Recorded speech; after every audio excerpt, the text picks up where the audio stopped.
Okay, so in this video I'm going to go ahead and talk about how to kind of get set up for engraving something with the laser. At this point, hopefully you've finished up your slab. This is just someone's leftover from last year, so it's probably not the right size. But we're going to go ahead and measure our slab. And so this one, if you look here, is about 17.5 by 11.5. And I'm just going to go ahead and place it in the machine and push it all the way to that top left corner up there. So that top left corner is where on this machine our 00 is, our machine origin. And so we want the piece all the way up in that left hand corner, and then we'll go over to the computer and we'll talk about how to set up this program. Okay, so rather than doing a screencast, I'm just going to shoot a video here. At the bottom of our bar here, we have Adobe Illustrator. So if you click on that, it's going to open up Adobe Illustrator. That's the program that we're going to use because we've got licenses for it. When we go to create a new document, we are not going to pick one of these standard ones.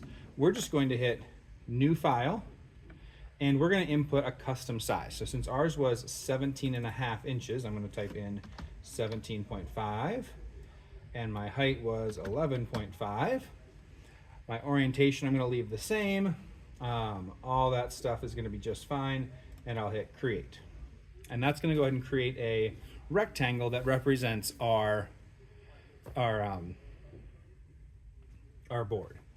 Then if we're just going to engrave some text or a picture, we'll start with the text. I'm just going to use the text icon here and draw a little box. It's going to put in like dummy text in there, so that's fine. I'm just going to go ahead and type something in. We'll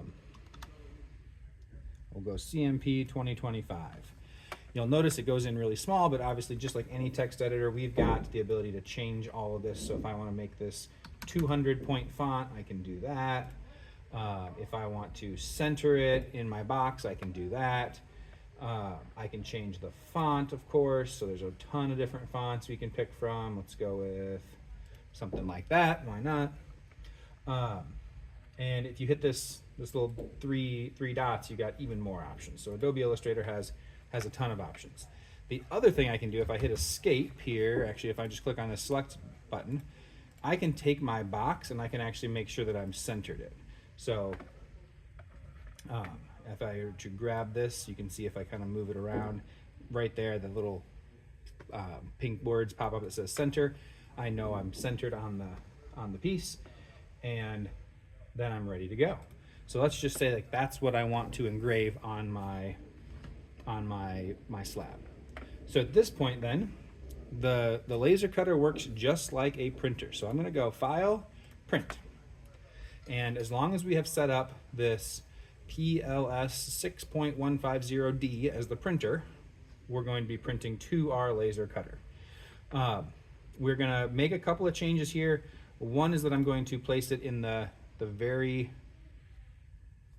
far top left corner by clicking down there.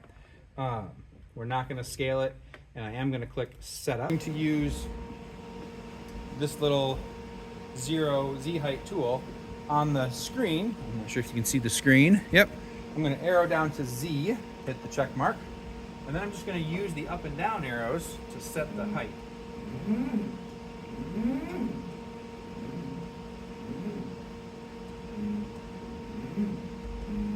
Okay. If you want to see what that looks like when you actually get to try this out, I'm happy to help you out and let you do that with some guidance here. So I've set my Z height. I'm happy with that. I'm going to go ahead and hit return. It's going to go and home itself real quick. And now we're ready to go. This won't start, of course, until we have our lid closed. And the other thing we're going to be sure to do is we're going to turn on our fume extractor. So I'm going to close that blue top here. I'm going to turn on the fume extractor.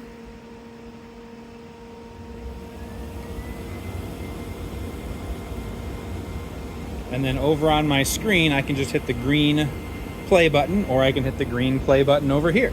Either one is going to be fine. So I'll hit that. And now I'll move you over. And you can see I'm starting to engrave my piece. I'm going to go ahead and pause this here, and then we'll pick back up once it's done. Okay, so I've turned off the fume extractor here, and you can kind of see what your engraved text would look like. One of the things you could do is, if you were not happy with how that turned out, if you wanted it to be a little bit deeper into the wood, we could go ahead and run that again. But if you're happy with how that looks, then you're good to go. This one is one that has some stain already on it, so if that's something you wanted to do, to put some stain on it first, we can definitely do that, and then you can go ahead and engrave your message or whatever you want to do.